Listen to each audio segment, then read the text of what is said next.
everyone. I'm your host, Dominique. And I'm Christina, and we are the Connected in Glass podcast. This podcast is meant to be an educational and inspirational podcast about glass art for all listeners. A love of glass art connects people of all walks of life and in all generations. Let us celebrate this by getting to know each other. Each interview will have 3 sections: getting to know this week's artist, diving into more detail about their particular form of glasswork, and going into the deep stuff that isn't usually openly discussed. These are meant to be real-life coffee table discussions about hopes, dreams, and aspirations. We hope that with every episode, you'll be left with a sense of connection, a new perspective, and maybe a boost of creative mojo to tackle your next aspiration. Today we're interviewing Julie Johnson. Julie is a glass artist from the west coast of Scotland. She's been living and working in North Brittany, France for 25 years and has been working with glass since 1990. Hello. Hi. Hi there. Thanks for joining us. Cool, great. Good to see you. Yeah, I know, right? Or hear you. I know. So we're just going to kind of jump right in. Thanks so much for agreeing to take part in our podcast project. We just want to start by giving our virtual audience a brief overview of you. Maybe try to do everything about your life besides glass, where you live, what you enjoy, and then kind of work into what you do for a living, how you got into working with glass. Okay. I'll do that very quickly then. Right. Don't worry about hurrying. It's all okay.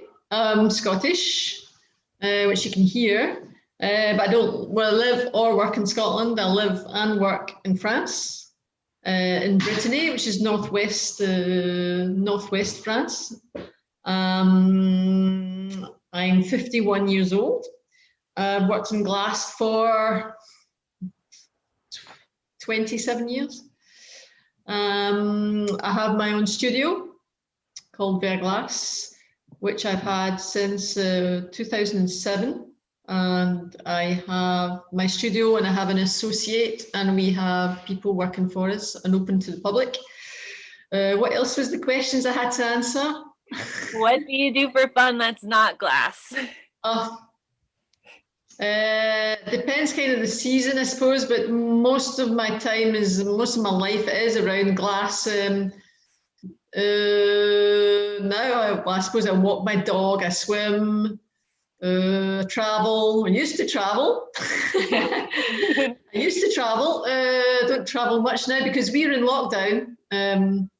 So we can't go further than 1 kilometre from our house or for more than an hour. So life has kind of changed and all the shops are closed. So at the moment I walk my dog and I work. Sounds like a good life. We're doing the same thing on the other side of the world. Yeah, I'm lucky to live in a really nice place close by the sea in France. So I can walk to the beach, I can walk to the town, and I can walk to my workshop within half an hour, So, I mean, I've got the perfect situation now. It wasn't always like that, but it's the perfect situation now. That sounds nice. And how did you get into glass? I got into glass, it's a long time ago. I was on an island, I'm Scottish, but I left Scotland when I was 17 and I went to London and then I went to a tiny island which is called the Sark and the Channel Islands, which is between France and Britain, and it's a rock basically. And I was I was young and just mucking around and not really getting into anything, and I was looking for something creative, and the glassblower was looking for an assistant, and it was like, oh, I'll do that. And I was lucky that he employed me. I think he regretted it, but that was the start of glass. So I was an assistant for him for 3 years, and then I went to art school, and then came to France, and then you just kind of work on and work for various. I worked in production shops before I set up my own shop, and now that's a long time ago, So. But I've basically worked in glass all my life. Beautiful. Okay, so we know everything about the outside of your life besides glass. So can you tell us about your style of work, maybe a little bit about your process? And because everyone's listening to audio, maybe you could try to paint a picture of. Yeah. Well, basically, I have two different, maybe like lots of different glass blowers. I have two different types of work because I have my workshop, which is a production studio, and that's how I basically live. And so I make lighting and vases and things like this, which work very well. Garden decorations, they're all in calmos, vases, birds. And then I have my personal sculpture work, if you like, which is, I do bring in pieces from the production, basically make birds and animals, which are often set into or onto in calmo pieces. And then to kind of create stories, kind of storytelling, if you like.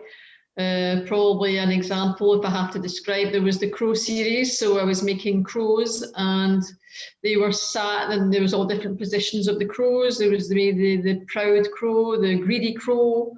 Who else was there? There was the crow taking off, and these were all perched on in quite a colourful in calmo vessels with the position and maybe a cherry or a cranberry or a worm coming out of the greedy crow. So that was a collection that I made a couple of years ago.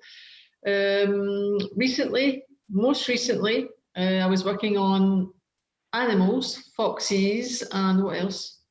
And I was putting them, I was working on foxes. I'm trying to think of my last work. Foxes and dogs and deer and rats.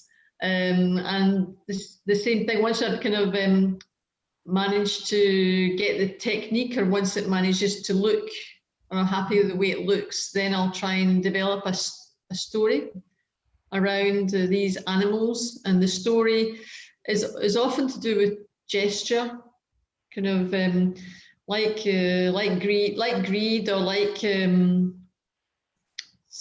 sadness. It's maybe not as specific as that. It can be something, the way that they kind of look at me, or I can see, which I can recognize in a feeling. So my work is often based about kind of feelings and sentiments and things like that, but nothing too deep. It's all just kind of little moments that we can imagine. And that's how I kind of like the idea anyway. There you go. That was such a nice description. I love following your work, but I guess that I never understood the deeper levels about how you could find their personalities or their emotions or their feelings within it. Yeah, that's just kind of recently, because once I kind of get into making them, when I'm really into making them, if it's the birds or the animals, when it's going well, they do take on an expression. And then you can really start, then you kind of, you're no longer in the making of them, then you're into the detail of how like it becomes a kind of animated thing. It takes on its own personality, basically. Once it's good, that doesn't happen every time. It's when you really get into the flow of making them. It doesn't happen often, but it can happen. Yeah. So do you find that you tend to have an idea of what kind of emotion or feeling you're trying to convey, or do you kind of develop that while you're working on it? I think that definitely comes while it's working, because there's so much time spent on trying to make it correctly. And then, as I said, then once you can are in the flow after hundreds, tens, basically, once it's in the flow, then it starts to do it itself, and the ideas come, because the ideas come then, and it's whilst they're being made, when right, he looks like that, or it's already things that I have kind of maybe that I'm aware of when I'm out walking or playing with my dog, or it's a kind of circle going round. Once you start seeing it, then you're more aware when you're looking at animals in the nature, and then you kind of, your little imagination kind of kicks in, and then you have a story, and it kind of goes round, and that's when for me, that's when it gets interesting. I love that. So cool. Okay, so let's pretend that it wasn't COVID and Christina and I could fly to your studio. Can you verbalize what it's set up like if we were to walk in the door, what it looks like? Ah, yeah. Well, I'm lucky. Well, I'm lucky. I could be lucky. I have a very big studio. It's in the centre of this small town, port, which is a port, and it's a wooden modern building, or the front, the facade. So you go in the double doors, and there's a huge, very open, airy space, which is a shop, which sells everything, the vases and the lighting and the garden decoration. And it's, I don't know in feet, but it's 10 by 10 meters. So this is a big space.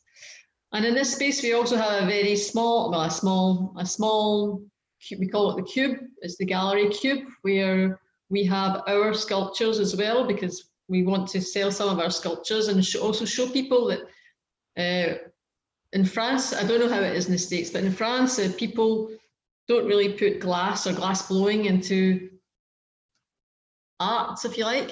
We're not in the same category as being a glass blower and an artist. So it's also to show people that we can do both. So we have this little cube with our sculptures. And then from the shop, you can see the blowing area. And the blowing area, the furnace, a couple of benches.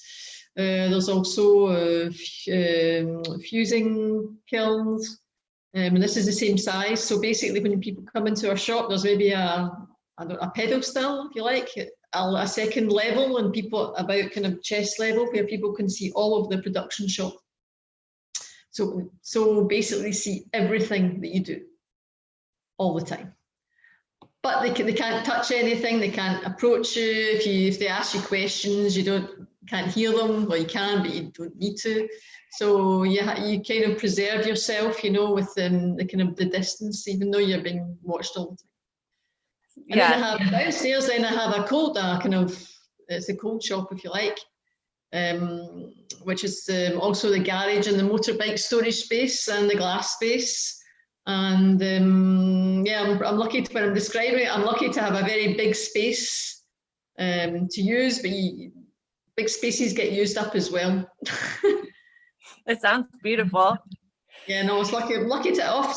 Sometimes it's too big, because when you have big places, you do have to fill it. Like a big shop, you have to fill it, and that gives you a lot of work.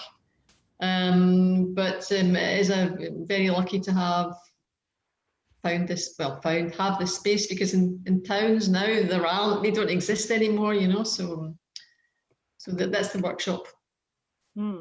So do you hire people to help run your gallery, and then when you're working, do you work alone in the shop, or do you all kind of work as a team? Well, we again, and as I've been to the States quite a few times, I know it works completely differently. We are two associates, me and Eric, my associate. We're both glass blowers, and we have a business called Verglass, and then we have our two independent styles. So we employ three other people, a salesperson, and two assistants, all year round. So in production, either Eric works or I work with an assistant, and when we make our own work, generally all my animals, I make them entirely on my own. I don't want anybody there. I don't want anybody looking. I don't want anybody to help. So punties and bits, I can get them on my own. That's fine. So it takes time. I need to be really just closed and nobody bothering me, and that doesn't happen a lot. So so the studio is like we're five of us basically, and then on a Monday, the shop is closed, and that's when I kind of can have an opportunity to experiment. So for me, it was really we keep hearing this with all the different artists, but there's a separation between what you do to make an income and then using the glass to be creative. And I think that's so interesting to hear. Can you give us a little perspective on the different mindsets that it takes? I know that when you're being creative, you say that you like to be alone and you like nobody to bother you. Do you have trouble shifting back and forth? Yes and no. Basically trouble, and I think a lot of people do have trouble finding the time to do my own work. One, because the mindset is that you don't make it to make money. You make it because you need to make it, basically, and you want to make it, and you need to learn. So yeah, it's a totally different mindset. There's absolutely no financial objective in that whatsoever, and that's what I like, you know.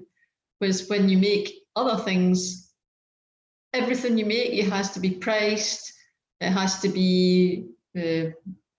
I'm actually speaking Scottish, but I'm thinking in French. So it has to be rentable. It has to be worth it. You know, it has to be.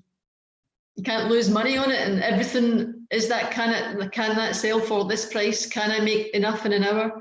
And so when you make for yourself, it's just like, I just want to learn how to make this. So yeah, and it's to find time to do that is a problem, yeah.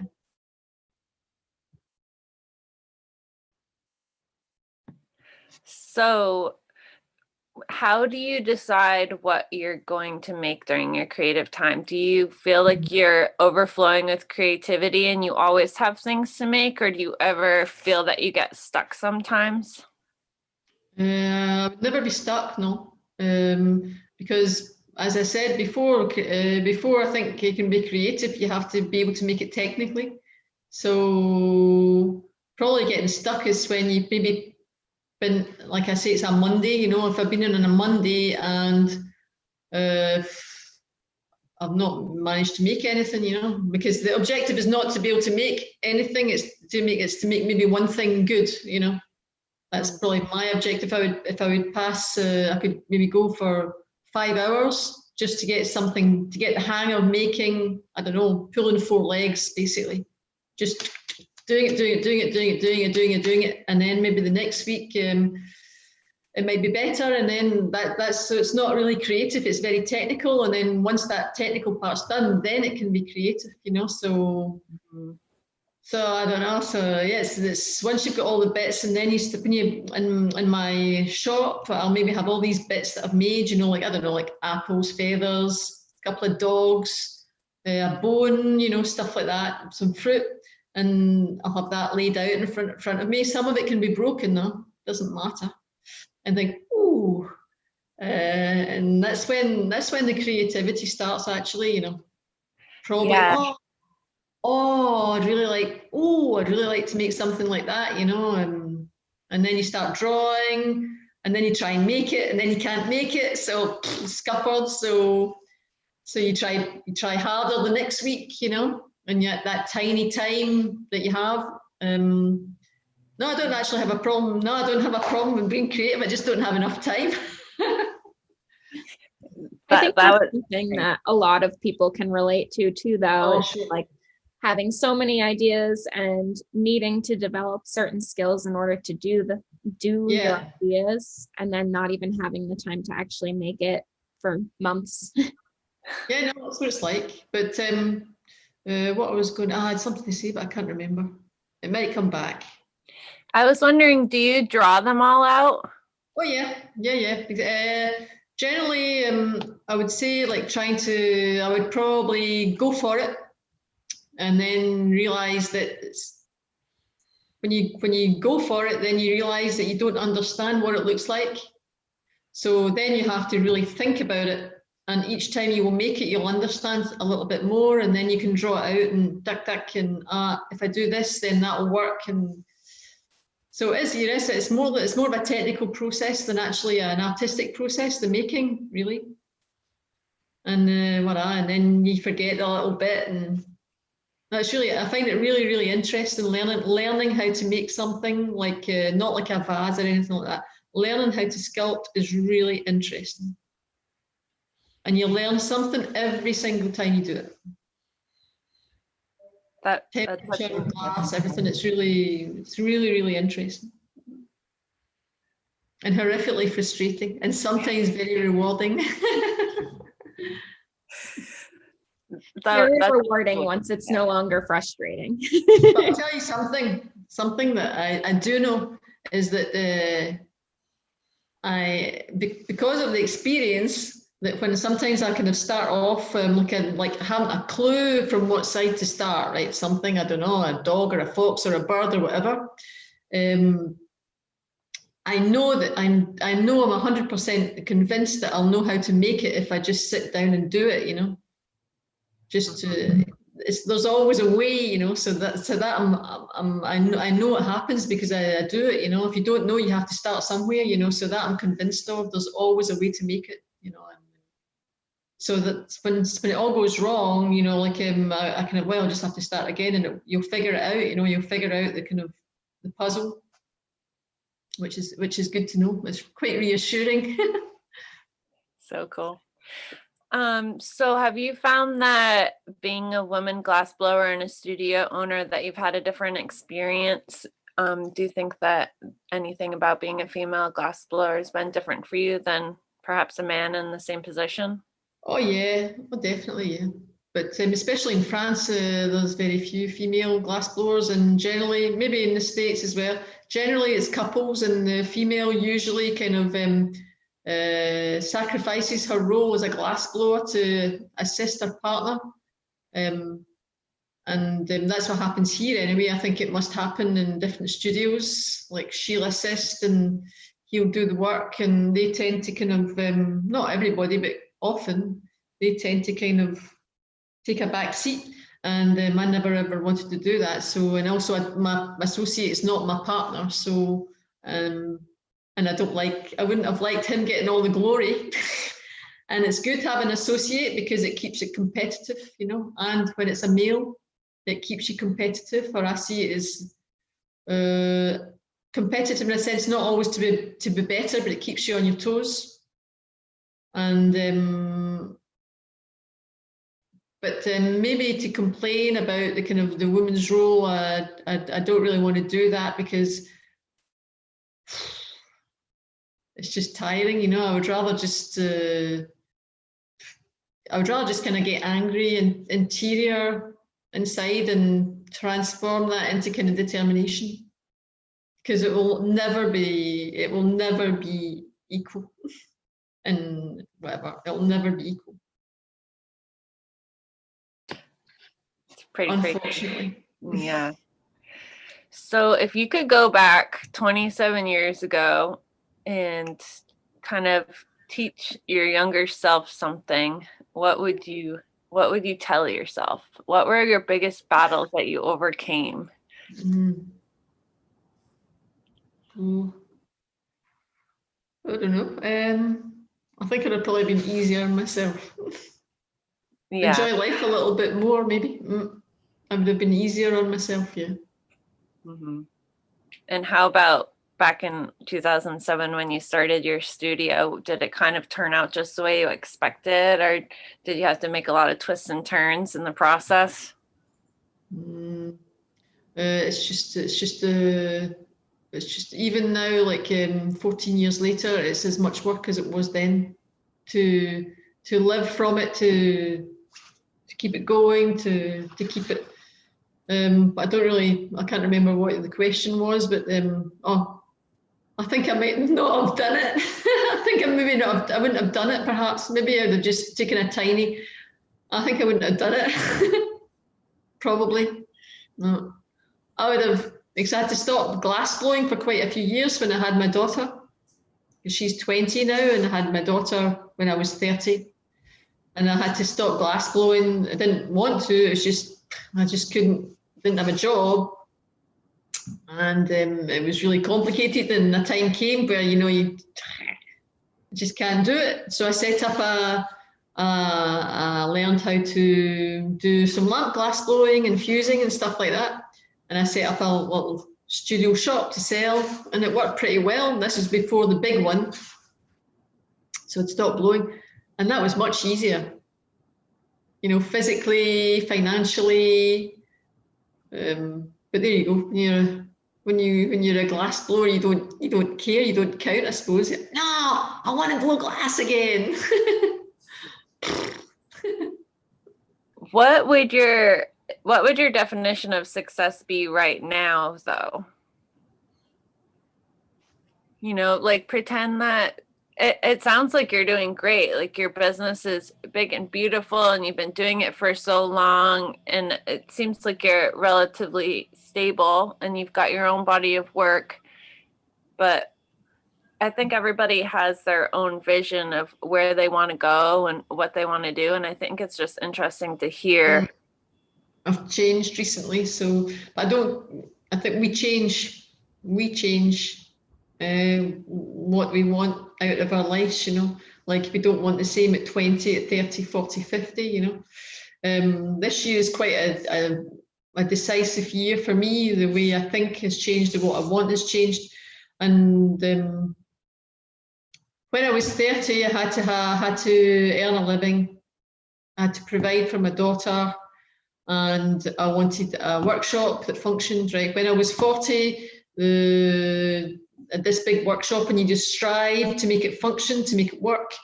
And then you do work, and then it gets better, and you get better technically also at what you do. So the level is always going up. And then creatively, you want to learn new things and things like that. So I think the level is always kind of going up. Now I would say it's not what you have, it's what you do. What for me is important now. It's not, okay, my workshop works, which is great. I've worked all my life for it to work. But then you have to be able to get the satisfaction back, And now basically what I want to do is be in a corner making animals. That's it. I don't care if anybody buys them. I just don't care. I just want to be there, kind of doing my thing and getting better just for me, It's maybe if nobody liked them, then that would be different. But at the moment, that's what I'd like to do. So I know it sounds terrible, but I need a workshop to make them, So you have to work really hard so you can have a little bit of time to make your little dogs, like. So success, I don't really know. So yeah, you do things, but it's not important anymore. Never happy. Can't hear you. There's always something to like work up towards, and there's always a different bar to reach. Exactly, there's always a different bar. And then, I don't know, I think, as I said, turning 50, right, it's really changed because like I used to humph glass around. I've humphed glass around. I mean, I'm not huge, right? I'm not big. I'm like 55, 56 kilos. But I've always put everything I've got into pulling out glass. I can do it. And it's changed this year. And I'm still strong, right? But it's changed this year. And now I'm wondering, how much longer can I do this, So I want to make that time really count. And I want it to be enjoyable. I want to have fun with it. I don't want the pressures of like running a workshop and paying people and the bills. But I do have them. But that's ideally what I'd like, is to have a few years that are really, really kind of all those years, I can just have fun with it, That's all. That's what I'd really like. Now that's my next chapter. If I'm lucky to have another chapter, that's what I'd like that to be, It sounds perfect. Oh, doesn't it just? I just love your animals. They're so fun. I've worked all these years. Yeah. Do you have any questions, Christina? I think at one point you kind of touched on how in France they don't necessarily consider glass blowing to be an art form. Is it more of like an industrial, like just production is viewed as glass blowing, or can you kind of shed some light on that? Yeah, it's not valued. It's like, because if you go to the States, it's like, wow, there's glass blowers everywhere. There's studios, you can rent studios. So there's lots of glass around. Here it's not the case, and maybe glass. There was the glass factories. Like Baccarat. You've heard of Baccarat? Most in the schools in France, it was to go into, the young people were trained to go into the glass factories and be like a worker, like a bricklayer, except you're a glass blower. Maybe it was the same case maybe in England as well, and then art glass came, but people don't really value it. And also in France, a lot of the glass made in small studios is very old-fashioned and heavy and kind of kitsch. So there are a few, and there's not that many studios, there's just not that many studios. So there's not a culture, of modern contemporary glass or glass sculpture. So I can't remember the question, but I don't know if I answered it. Maybe. That was perfect. That was really interesting, because so many of our listeners are from America and we totally have a different perspective on glass. So I think it's really interesting to think of it as just a commercial, almost sort of industrial workshop. It's not necessarily seen as an art form, even though it totally is. People come into our shop and it's a nice shop. There's lots of creative things, so there are a few shops that have a nice modern contemporary work, but it's just that it's not in the culture. It's not in culture, like maybe in Denmark, and there's a glass culture. There's just not that glass culture in France, but we are appreciated. We do work, but you have to work hard, Yeah. I was wondering how you get your customers. Is your studio just located in an area that they kind of walk in the door, or do you do any work towards grabbing them? Well, we have been there for a long time, and it's a town which it is a tourist town, but it's also a nice tour. It attracts not just tourists, like I don't know, like ice cream tourists. It's a place where people from big cities, Paris, in France come. Is that in France there's a kind of thing about family second homes by the sea, so they come for family reunions and stuff. So, and it's a small town, so it's a kind of quaint town, with nice little galleries and shops and stuff like that, so people people that come from Paris or whatever, this is kind of like oldie world. It's not oldie world, but it's very quaint. You can chill out, drink cafe on the terrace, on the port, drink a beer, and then you kind of walk up and buy some clothes. It's just, there's not that many places like this anymore. In France there are, but in Britain there's not that many places like that. So people, discover us that way. And Facebook, I'm on Julie Johnson Facebook and stuff, but at Verglass I work quite hard as well. Facebook and Instagram. Our website, we're working, because of the lockdown, we've been working hard to do online and all that, so it's pretty exhausting. It's something else, to work on. So people discover us that way, and also we did trade fairs, like in Paris and things like that, to work for designers, which we don't do anymore. That was just a crazy idea. Bad idea. Those shows are so much work. Yeah, bad idea. Lots of money spent, and with for people that just want things to happen really quickly. Tried lots of stuff.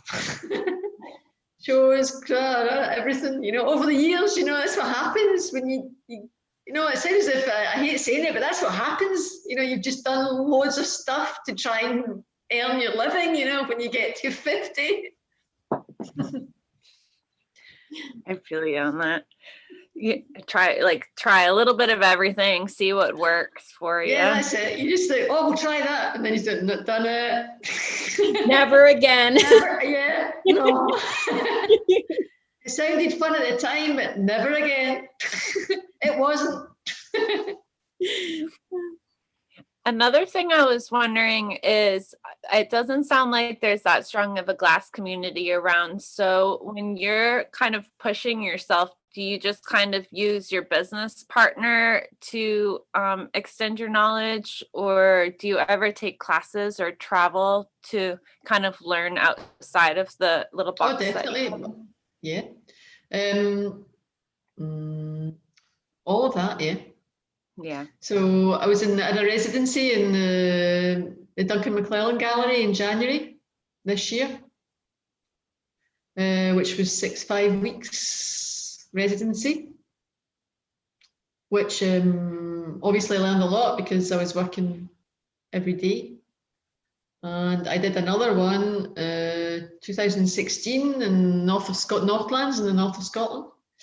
And I have done quite a lot of master classes, not just in blowing, also in other techniques like casting. And I did blowing in Seattle. I did one with Karen Will and Brett Johnson in 2015. For me, you've got to travel. Got to travel. Just things like going to, like, I think that's where I saw you in Venice a couple of years ago. For me, it's just essential to, when possible, to get out and talk, see, exchange, and maybe not just to see, but also to so you can question yourself, so you're just kind of to make yourself also feel insecure. I think it's a good thing, kind of, to kind of make it all uncomfortable. Yeah, you have to put yourself in uncomfortable positions so you can grow. Go outside the box. I think it's really put yourself in situations that don't feel good. I think that's pretty good. It's not a nice feeling, but I still feel that. That was important. Scary. Yeah, it's scary, but it feels good afterwards usually. Yeah, like for example, like the 5 week residency in January. I mean, like I'm thinking, why am I here? But it was really, really, really, really difficult, full on and difficult.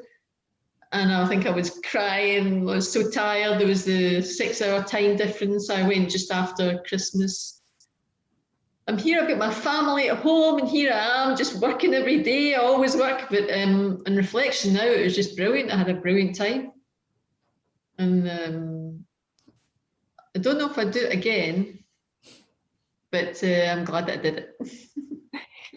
That's a long time. It is. It was just after Christmas. Yeah, it was, but it couldn't have been any shorter. And actually, I just was getting into the swing. Just getting into the swing at the end. Because 5 weeks is a long time, but it's not actually, because there's a week to get into it, 2 weeks to get into it, and then you start thinking about what you're going to do, and then there's only 4 weeks work, and you don't work all day. You just work part of a day. You only work 4 hours a day because you assist somebody else. And but it's a brilliant experience. Really good, really fun. And then you come home.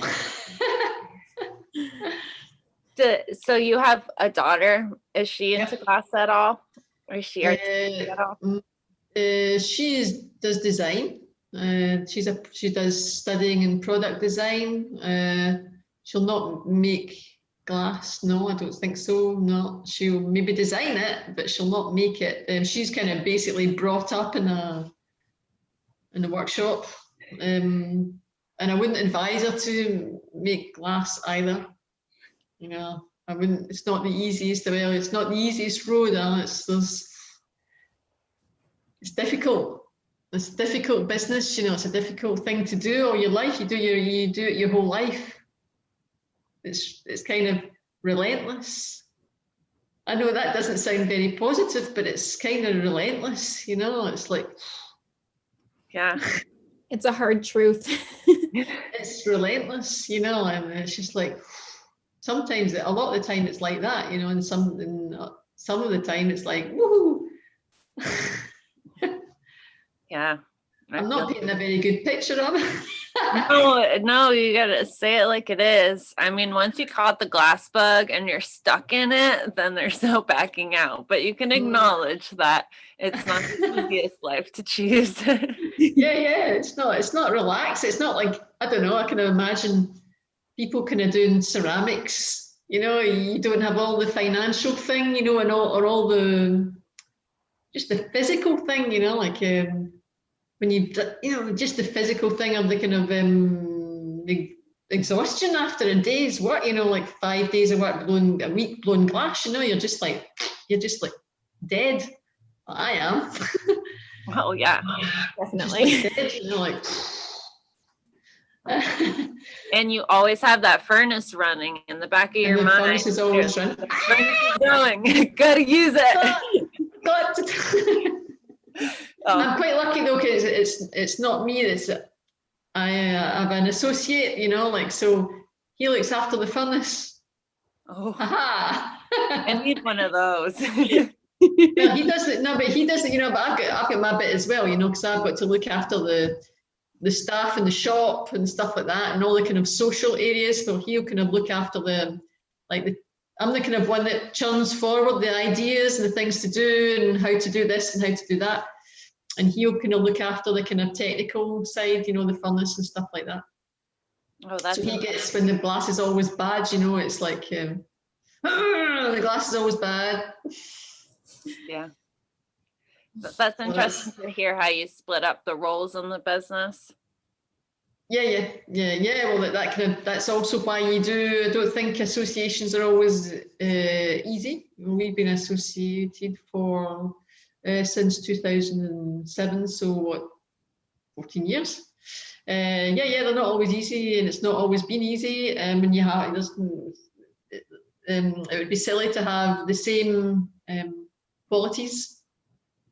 If it's best to have kind of different qualities, and then it's also easier to stay in each other's different grounds, because you spend a lot of time together. So it's good if there's a kind of invisible barrier, where you've kind of each got your responsibilities. That's such a good hint. That's a good tip. Well, I think so. I think it's also how we never actually worked together in 14 years until the COVID. We avoided working together, it was better that we didn't work together. It worked better. But actually it's been quite, because during the COVID, the assistants were on unemployment. So we wanted to keep the furnace going, so we assisted each other. It was quite good to work with somebody now that that has somebody that's got a lot of experience, so we didn't have to talk and stuff. So that was really, we can't do it all the time, so it doesn't serve any purpose to have two glass blowers assisting each other when you got assistants. But it makes us show how easy it is, when you've been working for somebody a long time, and it's it works, it functions. Just get into that nice flow together where you just know and anticipate what the other person needs. Yeah, and that's not always easy to find, Even with assistants, they have to have been there for a long time to know the work. Mm-hmm. Any other questions, Christina? I don't. But is there anything else that you wanted to make sure to tell the listeners? Probably, but I can't think of. I was just looking at your mail here. Experience, not letting others' judgment. I suppose my old age should give some hints, of advice or something like that. But I think I'd probably come back to something important. Like I said, when I was making the animals. And I said that, and I think that's important, that I know instinctively that it will work, but I have to keep trying. And it will work. It will work. But you just have to, you don't know when. That's a different question. But it will work eventually. Once you've figured it all out. If you're looking and thinking about it, it will work. But I think that was never give up. Yeah, that's a good one. Never give up on it. And it might take a little while, and you might have to try different approaches, but back to front, upside down, inside out. Leave it for a while. Start again. Ding! Step away for a minute, come back the next time. Yeah, a couple of weeks. Have just a whole lineup of funky birds, and you're just staring at them like, what's wrong with each of these? What can I do better? Right, that one, that one beak, that one wing, that one. Oh, that one's not bad. Oh no, the tail's broken. Yeah, stick them all together. You might get something good out. Isn't it funny how once you finally get something, you have amnesia about how hard it is to get there? We were just talking about that. You're like, oh, those are easy. No, just look at some old photographs. Yeah. I always keep the first one of something to remind myself how far I've come. Totally good. Very good idea. I do exactly the same. And that's why I also say that, because my God, it looked like that, like one leg, 3 tails. Can't tell the difference between a leg and a tail. Oh, God, you're bad. Well, thanks so much for taking all this time with us. It was really that's fun to talk, and it's really great to hear your perspective. Thank you so much for listening to this week's episode of Connected in Glass. Make sure to follow us on Facebook and Instagram for more information on the artists we interview and for updates on the podcast. You can find Julie's work on Instagram at Julie Johnson Ver Glass, JuliJohnsonVer Glass, and at www.juliejohnson-glass.com.